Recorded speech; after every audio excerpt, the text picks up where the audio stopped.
মেজের মতো লাগছে আমার কাছে, এক ধরনের মেজ বা গোলক ধাঁধার মতো লাগছে কিছুটা। সুন্দর সুন্দর জায়গাটা। দেশ স্বাধীনের পরপর ধরুন 1971 থেকে 1980 সাল পর্যন্ত মুক্তিযোদ্ধারা যেভাবে আমাদের মুক্তিযুদ্ধকে অনুভব করেছেন, বা দেশের সাধারণ মানুষ যেভাবে মুক্তিযুদ্ধের মাহাত্ম্যকে অনুভব করেছেন, 50 বছর বা 100 বছর পরে মানুষ ঠিক সেভাবে অনুভব করবেন না, এটাই স্বাভাবিক। আর সে কারণেই তখন যারা দায়িত্বপ্রাপ্ত ছিলেন দেশের, তারা কিছু মেমোরিয়াল তৈরি করে গিয়েছেন যাতে মুক্তিযুদ্ধের মাহাত্ম্যকে আমরা ভুলে না যাই। আমি যেখানে এসেছি সেটা আজকে বলে বোঝানোর দরকার নেই, যে কেউ আপনারা দেখলেই চিনবেন। তবে দূরত্বের কারণে বা ব্যস্ততার কারণে হয়তো আমাদের সবার এখানে আসার সুযোগ হয় না।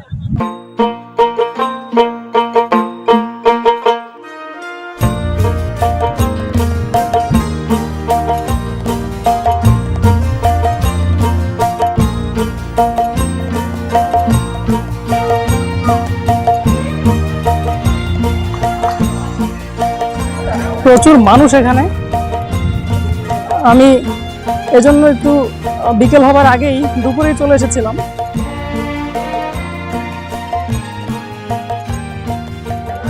বিশেষ করে আশেপাশে যারা থাকে, সাভার, নবীনগর, গাবতলী, আশেপাশের মানুষ সবচেয়ে বেশি।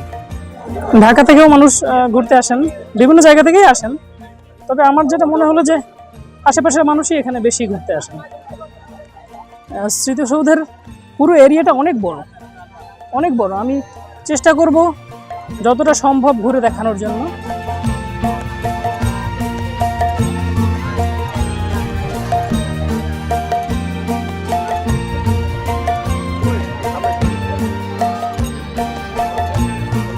জাতীয় পতাকা পথ করে উঠছে।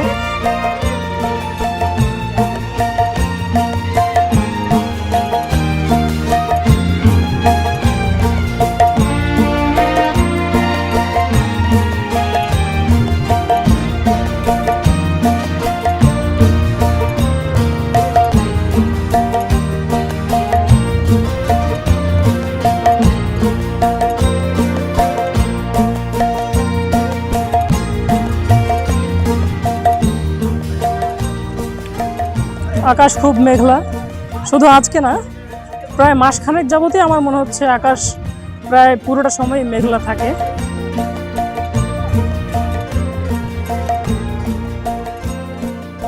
আমার খুব ইচ্ছে শরৎকালে আবার একবার এই স্মৃতিসৌধে আসা, কারণ শরতের আকাশ সবচেয়ে সেরা, এটা সবাই জানেই। শরতের আকাশে সাদা মেঘ ভেসে বেড়ানো, কাশ ফুল ফোটা, তারপরে গরমটাও কমে যায়। তো শরৎটা আমার সবচেয়ে প্রিয় ঋতু। আর এই ধরনের জায়গা যেখানে খোলা আকাশ দেখা যায়, স্মৃতিসৌধের মতো জায়গায় শরৎটা সবচেয়ে বেস্ট।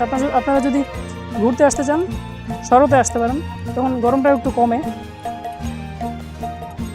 আমরা অনেকেই হয়তো জানি, আবার অনেকেই জানি না যে স্মৃতিসৌধের স্থপতি ছিলেন সৈয়দ মাইনুল হোসেন। আর স্মৃতিসৌধের টোটাল উচ্চতা হচ্ছে 150 ফিট। তো আমরা যদি প্রতি ফ্লোর 10 ফিট করে ধরি, তাহলে এটি 15 তলা একটি বিল্ডিংয়ের সমান উচ্চতায়।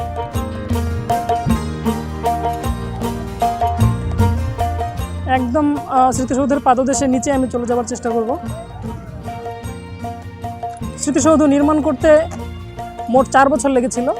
এর কনস্ট্রাকশন শুরু হয় 1978 সালে, আর সম্পূর্ণ কাজ শেষ হয় 1982 সালে।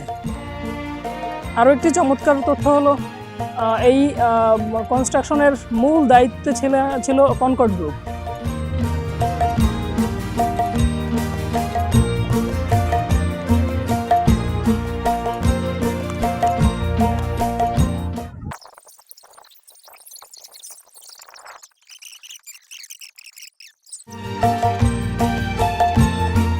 আলটিমেটলি আমি স্মৃতিসৌধের মূল স্তম্ভকে হাত দিয়ে ধরে থাকার সুযোগ পেলাম।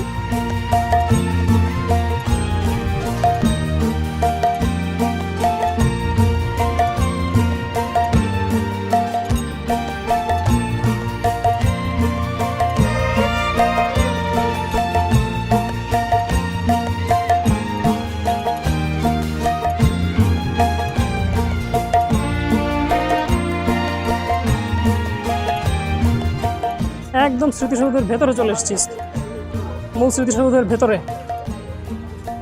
ঘরবাড়ি বলে মেজের মতো লাগছে আমার কাছে, এক ধরনের মেজ বা গোলকধাঁধার মতো লাগছে কিছুটা।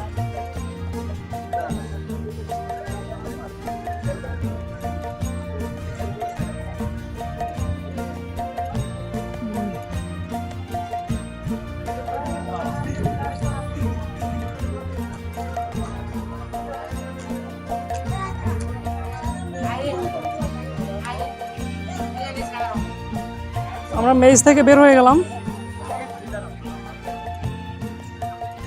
আর যারা একটু শান্তপ্রিয়, যারা একটু নিরিবিলি জায়গা পছন্দ করেন, তারা আসলে স্মৃতিসৌধে এলে এখানকার যে মূল সৌধ এর চেয়ে আশেপাশে ঘুরতে বেশি মজা পাবেন বলে আমার মনে হয়। কারণ বাতাস আছে, প্রচুর বাতাস, এখানে প্রচুর বাতাস। এই যে আমি এখন আষাঢ় মাস, তো এই আষাঢ়ের প্রচণ্ড গরমেও, ব্যবসা গরমেও এখানে খুব ভালো বাতাস দিচ্ছে। এই কারণেই বোধহয় যারা এখানকার আশেপাশে থাকেন কাজের জন্য বা যে কোনো কারণে আশেপাশে থাকেন, তারা এখানে হয়তো বা বিকেলে বা যখনই সময় পান এখানে একটু বেড়াতে আসেন। এখানে ঢুকতে কোনো টাকা লাগে না, যে কেউ ঢুকতে পারেন, জনসাধারণ যে কোনো সময়। অনেক বড় জায়গা, অনেক খোলামেলা। যাদের ছোট ছোট বাচ্চা আছে, তারা বাচ্চা নিয়ে এলে তারা এখানে অনেক খেলাধুলা করতে পারবে, মজা করতে পারবে। এই যে এখানে ঘাসের মধ্যে মানুষ বসে বসে বাতাস খাচ্ছে।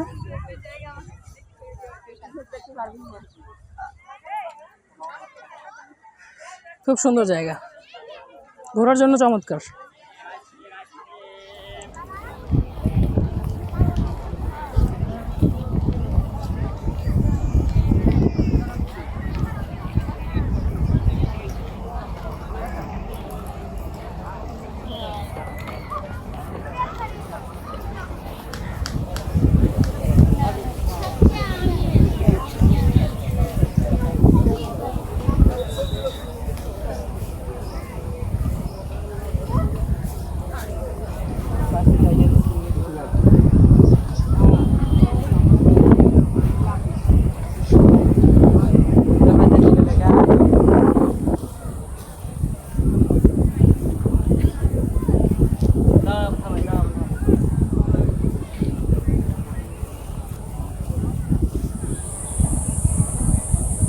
সুন্দর সুন্দর জায়গাটা।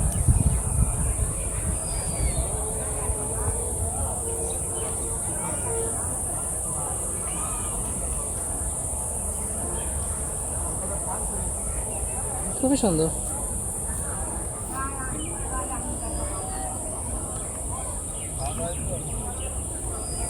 সবচেয়ে ইন্টারেস্টিং বিষয় হচ্ছে এই জায়গাগুলো আপনি যখনই আসবেন, যে সিজনেই আসবেন, এটার একটা আলাদা সৌন্দর্য তৈরি হয়। সব সিজনে এটার আলাদা আলাদা সৌন্দর্য আপনি দেখতে পাবেন।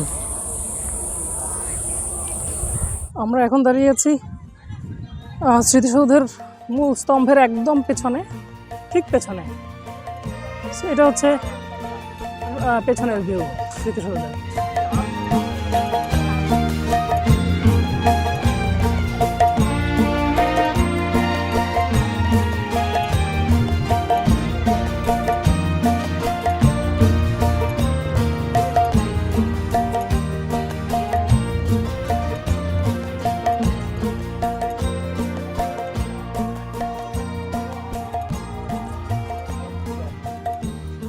আসতে চাইলে এখানে অনেকটা সময় নিয়ে আসবেন হাতে, কারণ অনেক বড় একটা জায়গা নিয়ে, বড় একটা জায়গা জুড়ে এই স্থাপনাটা করা। সো আপনি যদি ঘুরতে চান, পুরোটা তো হয়তো ঘুরতে পারবেন না, কিন্তু অধিকাংশ এলাকা ঘুরে দেখতে হলেও আপনাকে অনেকটা সময় কাটাতে হবে। এবং ছুটির দিনে প্রচুর ভিড় হয়, এই বিষয়টাও মাথায় রাখবেন। যদি আপনার একটু নিরিবিলি পরিবেশ পছন্দ হয়, তাহলে ছুটির দিনে না এসে উইকডেজগুলোতে আসার চেষ্টা করবেন। পুরো এরিয়ার মধ্যে এরকম অনেক খোলা জায়গা আপনি পাবেন যেখানে শিশুরা খেলতে পারে। শিশুরা এমনকি বড়রাও চাইলে হয়তো বা খেলতে পারবেন এই জায়গাগুলোতে।